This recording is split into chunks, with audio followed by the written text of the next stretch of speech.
Business with a servant's heart. Welcome to the podcast. Inspiration, motivation takes.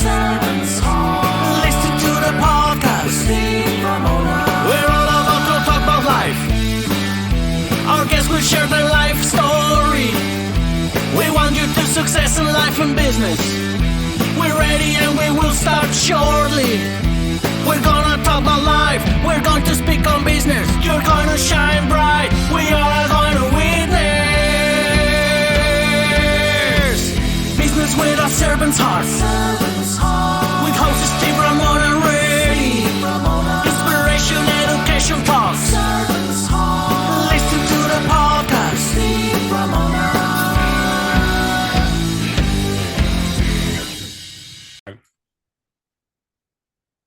Welcome, everyone, to Doing Business with a Servant's Heart podcast.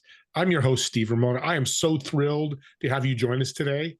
We dedicated this podcast to exploring the idea of doing life and doing business with a purpose. Servant's heart. Go out and care for people. We're going to talk about caring today and caring leadership. Go out and learn how to do that. Also, my guests will motivate you, inspire you, and educate you how to do that in so many different ways. Obstacles they've overcome and now are very successful or still growing or whatever it may be. Now, here's your call to action today, audience. Yeah, I give homework. I'm not a good teacher, but I'm a great homework giver. And here's your homework. Think about how you're going to serve yourself today and others today and what impact you'll create today. Key word there is today. So your homework is, after you listen to this incredible show, go out and serve somebody. I guarantee you it's going to be the best feeling in the world you've ever done. And I want to thank our sponsor today, Pantheon Alliance. Join a community of high-income entrepreneurs and business leaders to create this world-changing thought leader platform to help you grow your business and care for others. We're going to use that caring theme across this. So for more information on Pantheon Alliance, reach out to me and I'll get you all that information for you. My guest today is going to make an impact. He's really a brother from another mother. I know people laugh when I say that, but we're so aligned on the freeway with this servant leadership, and we can do it different ways. And he does it in a very unique and fun, but profitable way. Yes, you can be profitable when you care and serve. So welcome to our show. Germain, welcome. Thank you very much, Steve. It's a real pleasure to be here. I'm excited. And I said your name right. I forgot to ask before the show. It's Germain. It is Germain. It's actually French, Germain, but everybody, especially in the U.S., called me Germain, and that's quite fine. Yeah.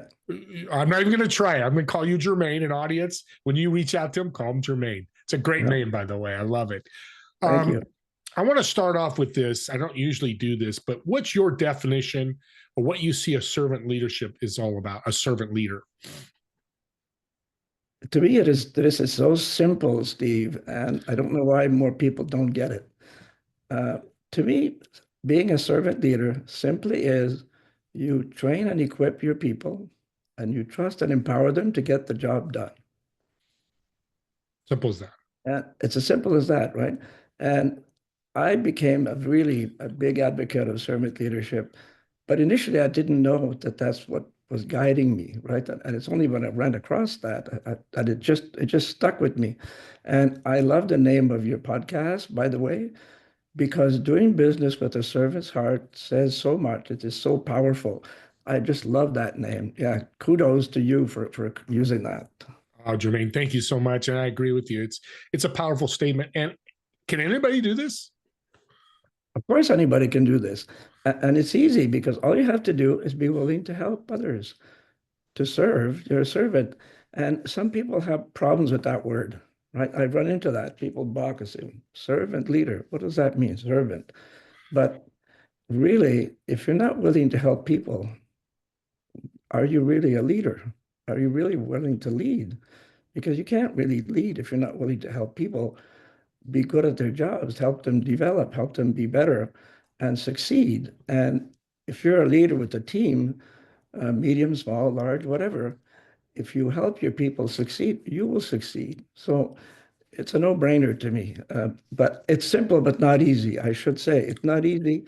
And we'll talk about that during the next half hour or whatever. Yeah. Yeah. And it brings a question. I've never asked this before, so it's interesting to me. We'll have a bunch of servant leaders in a business, but I have a lot of business owners, entrepreneurs that listen to this show, Germain. What does a servant company look like? The overall 30,000 foot view. So a servant company would be a company that keep their people in mind in terms of developing their strategies, how they execute the strategy, how they deal with crises, that kind of thing. So if you keep your people in mind, you know that some decisions you make will impact them positively or negatively. And if you think about it, let's say during 9/11, actually even more recently, COVID happened a few years ago.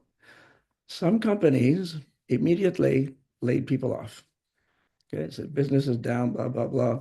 I've got other people go. Other companies, and actually, I was fortunate, excuse me, to go and work for a very good company in 2020. They did the opposite. They said, okay, we're not going to lay people off because we know this is only temporary.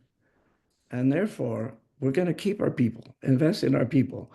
And if we're not as busy, we're going to train them. We're going to help them grow. And they were really, really rewarded through the loyalty of those people. Whereas other companies who immediately let you go, people aren't really very keen on coming back. And many companies forget or miss the point that loyalty is reciprocal.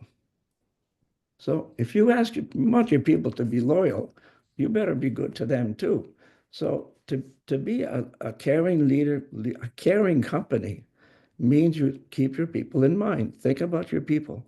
Many decisions people make at the C-level all the way down, they are really well thought out. They're planned. Sometimes executives will talk about something for a year before they even tell the staff.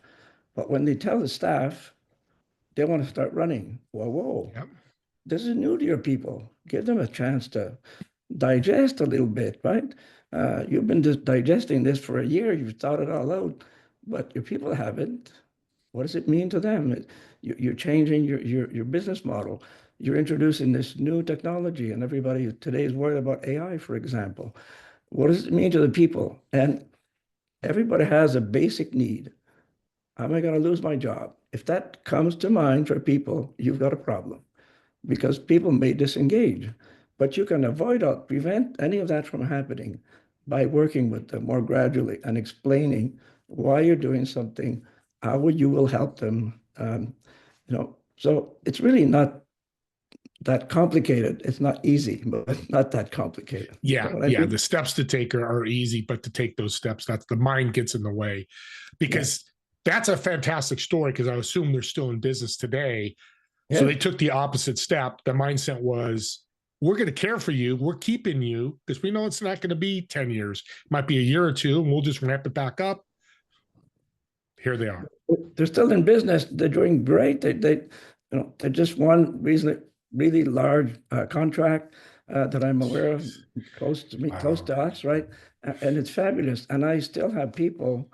I only worked there for a short term, but people reach out to me frequently and just touch base. And yesterday, for example, it happened to be the 1-year anniversary of publishing my book.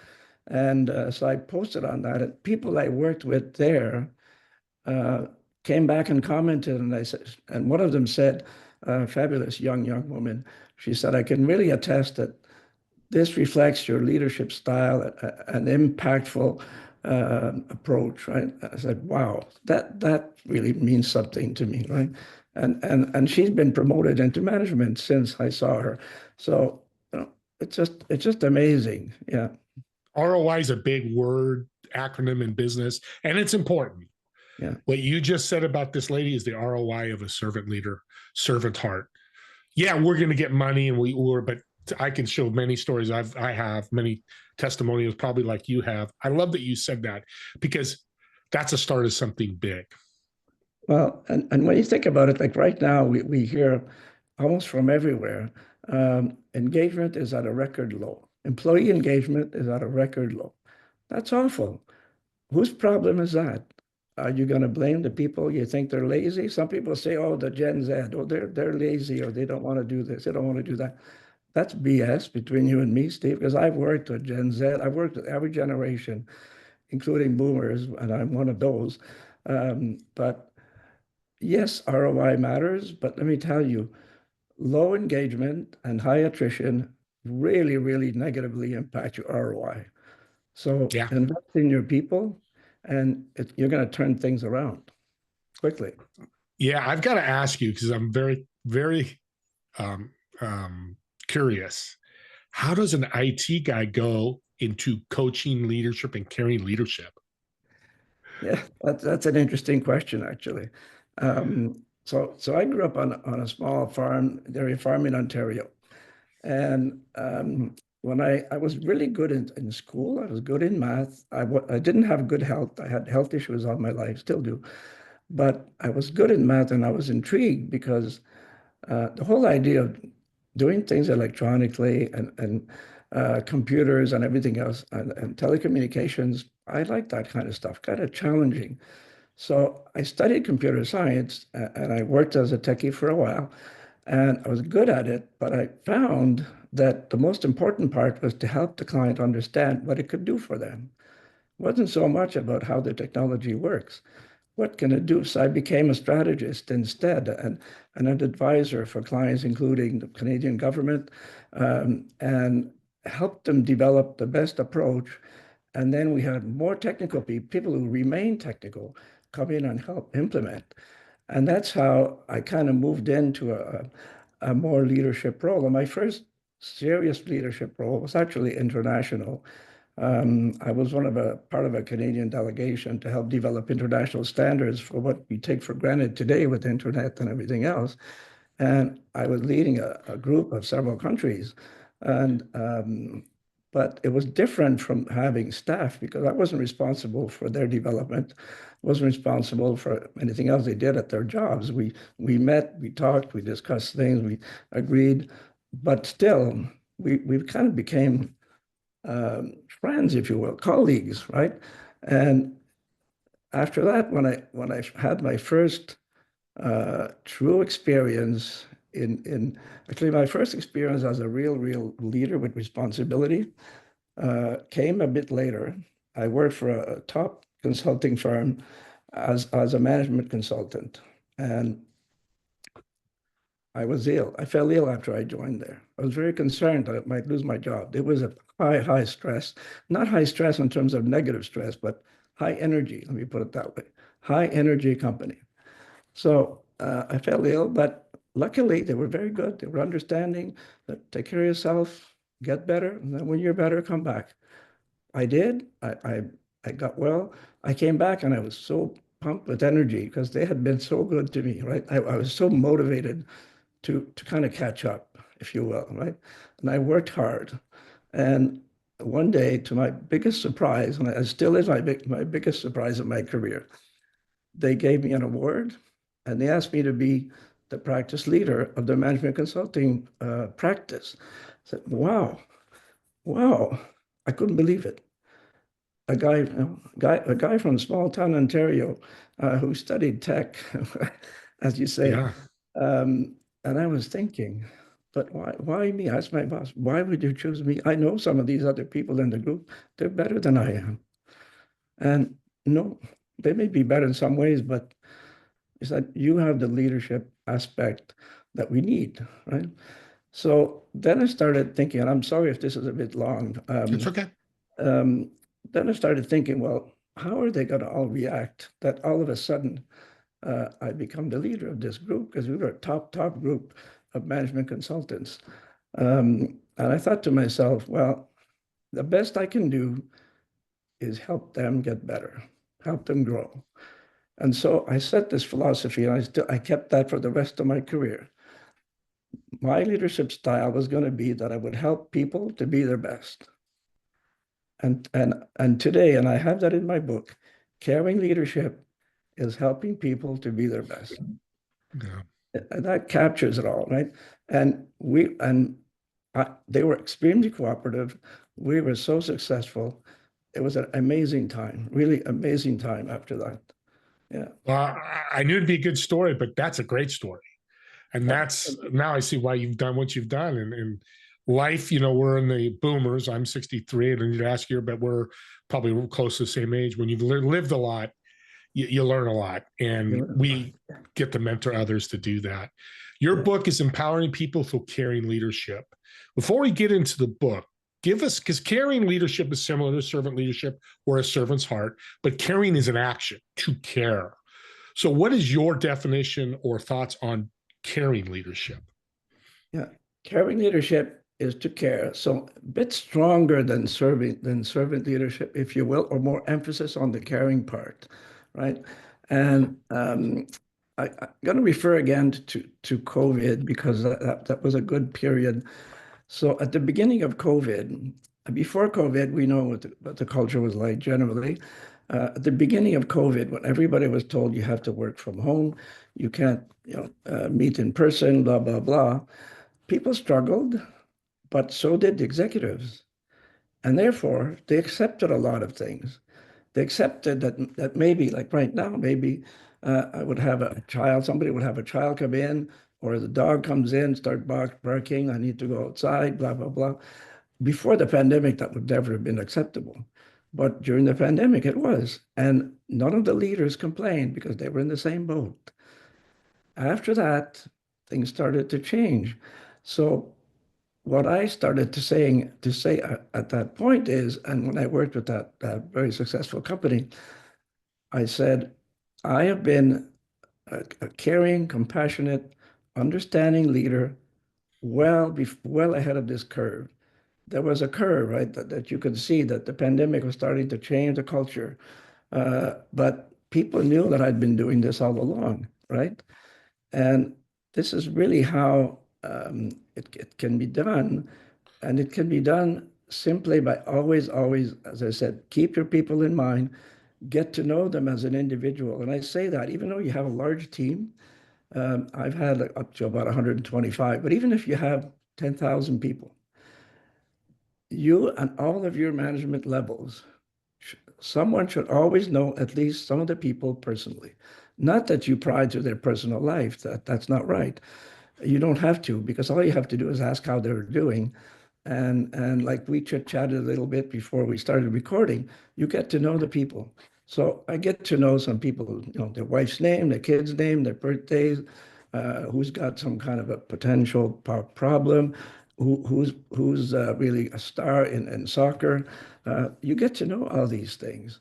And it's so rewarding that when you first talk and you talk to the people and you have one-on-one meetings or group meetings, the first thing out of my mouth is never, let's start with agenda number one. I never do that. I start with a bit of a check-in. How are you? What's going on? What happened to you? Did you watch the hockey game last night or whatever? And, so you get interested in people. And I have other examples that I could tell you, but you have to be interested in the person. And if the person knows that you care about them, and I've had that feedback come back to me, then they know that they have a part to do in the team's success, right? It kind of triggers it triggers motivation. It's not that I'm an inspiring person, but you know what I mean? It triggers a level of cooperation that otherwise you don't have. Yeah, know your people. I just wrote that down. It's a great know your people. I can't think of great mission, because here's what I see. An audience, this is kind of an image for you. I'm a founder, owner, CEO of a company with 10,000 employees.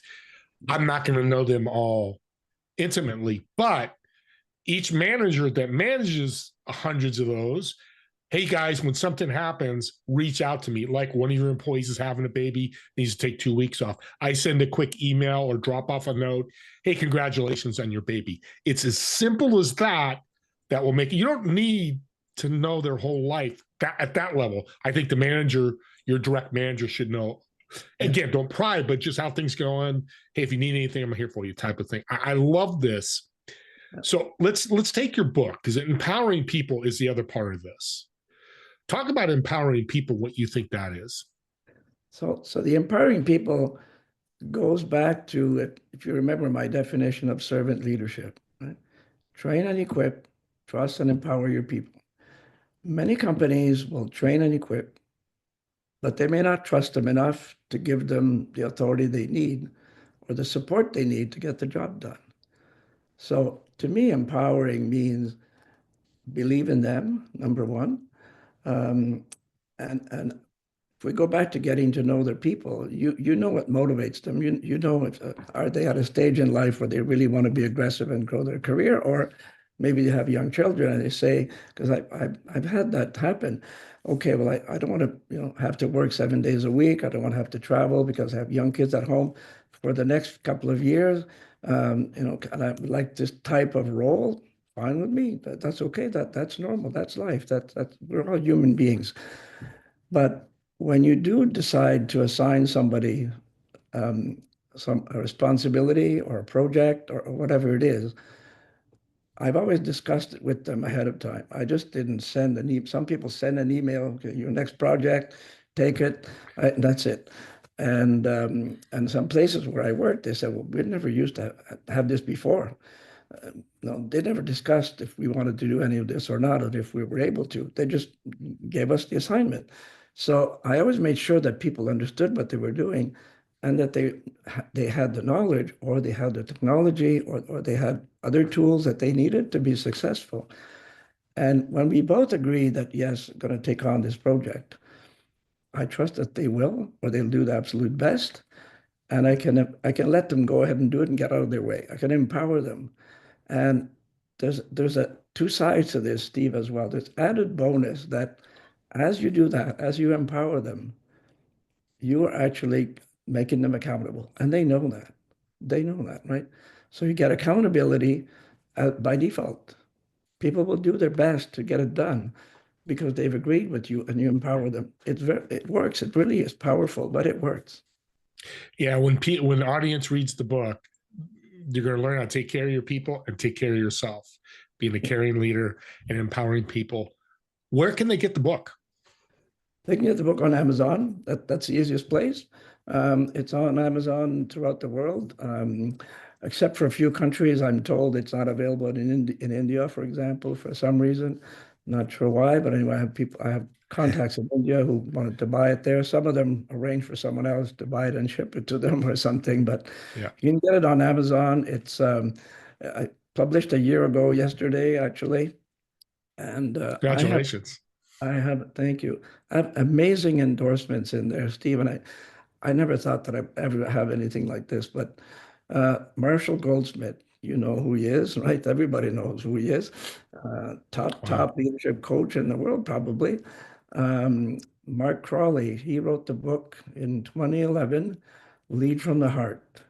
And actually, he was one of the first to start pushing this love your people idea, right? And in his book, and he was getting pushback. He told me at the time, he was getting pushback because he was told that with a title like that, nobody was going to read that book. Lead from the Heart, it's way too soft, right? Yeah. And yet it's been a huge success. It's used in universities.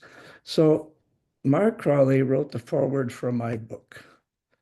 Can you imagine? And I It's fantastic. have endorsement from former C-level bosses.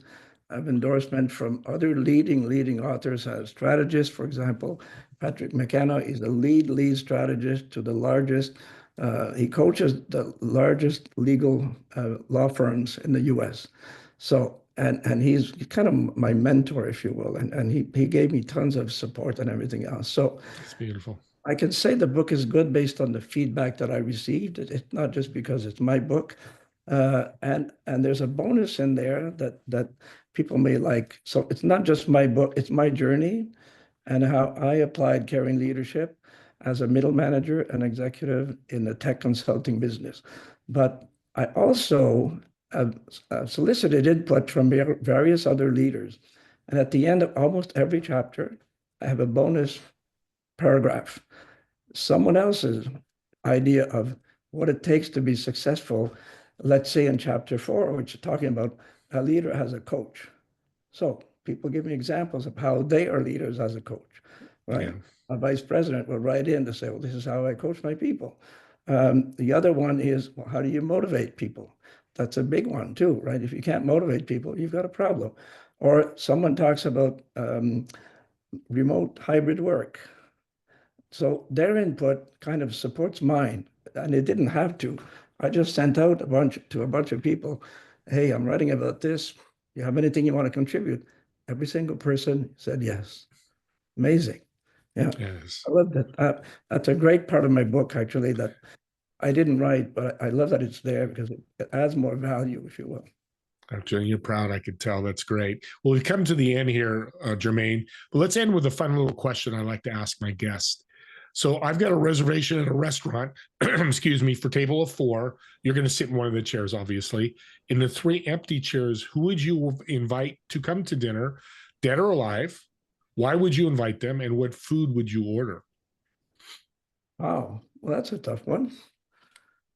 That is a tough question. Then I would invite my dad because I learned so much from my parents. They were caring, they struggled, but they were so resilient. I would invite my dad. Um, I would invite Steve Jobs, actually, because even though he was not necessarily seen as a caring leader, obviously he knew how to motivate people, how to get them to be creative. Like there's something about him, and even now you listen to some of his prior speeches and addresses. It's amazing how he looked at things, right? And Yeah. but he also trusted his people, and he empowered them in his own way. He cared in his own way, right? So it's amazing, and I think the third person I would invite. I'd like to say Einstein, but that's probably a little too far-fetched. But I would invite somebody who's alive today, actually. Yeah. A gentleman I have not yet met in person, Patrick McKenna, the person that I referred to. Um, he is, because he's such a senior, renowned strategist, and yet he's a friend. He's become a friend, and the reason why he's become a friend, I'll tell you, is because I bought one of his books 20 years ago, and at one point I just sent him a note saying, "I love your book," and he replied, and then we've been communicating ever since. That's So, awesome. but we have not yet met in person. I would love to meet him. Yeah. That's great. And what food would they be eating? Oh, I don't know. I think we just might share a pizza or something like that. Super simple. The meal can be simple, right? Yeah. To me, Yeah. it's a lot more about the person, Yeah. meeting the people. And when I meet with family, and we had family over before Christmas, we had a nice big meal with prime roast rib and everything else. But it wasn't about the food. It was about sitting, face to face with my brother or whoever. It's about the people. Yeah, The food is the ambiance to bring people in to talk. It's just the side note, because it could be pizza, sushi, or filet mignon. It doesn't matter. I love that because that's why I pick a restaurant, because it always leads to conversation, which is that would be absolutely. one heck of a table. So, Yeah, yeah. Jermaine, I want to thank you. This has been fabulous. Such a great show. I've got notes here. I'm sure the audience does. How can people reach out to you and connect with you? Primarily on LinkedIn. I'm pretty active on LinkedIn. I have my own Okay. website. It's my name, germainstdenis.ca. If you put in .com, it'll be redirected anyway. I also have a website name that I booked called Architect of People First, because that's the other side of my caring leadership. If you think about people first, then it's easier to be a caring leader. And on my website, all my contact information is there as well. My email is germain@germainstdenis.ca, again, based on my website. So, and LinkedIn. But I'm also now on Blue Sky and Facebook, a little less on X but anyway, All those people can different find places. me. Yeah. Yeah. Thank you again, Germain. And also to audience, he's looking to speak. So you have a group, a company, a sales team, whoever, or a speaking event, reach out to him. He'd love to learn, not learn, but speak at events and talk about this caring leadership and how it can affect you. My call to action at the end here is subscribe to the YouTube channel. It's not, I love my subscribers, 9,800. I've got a large number, but what those 9,800 and you who subscribe is, this is a gift. Talk about caring leadership. This is how I think. You listen to this podcast and go, Germain needs to talk to my cousin, my sister, my best friend, because I think they need to learn more about caring, or they'd love this topic. Well, you send them the link, they watch it, and they reach out to Germain, and something happens, or they change their company or themselves to be more caring. Me and Germain would be super happy, because we want to affect people, as I said earlier, motivate, inspire, and educate. So share these links, comment on the YouTube channel. If it's for Germain, I'll make sure he gets it. If it's for the podcast and your critique to help us, me and Germain would love that, because it's all about you, the audience, not about us. We're here again to motivate, inspire, and educate you. With that being said, thank you all for watching and listening. Me and Germain, thank you so much. We look forward to seeing you on the next episode of Doing Business with a Servant's Heart. Have a great day, everyone. See ya. Thank you very much, Steve. Thank you very much.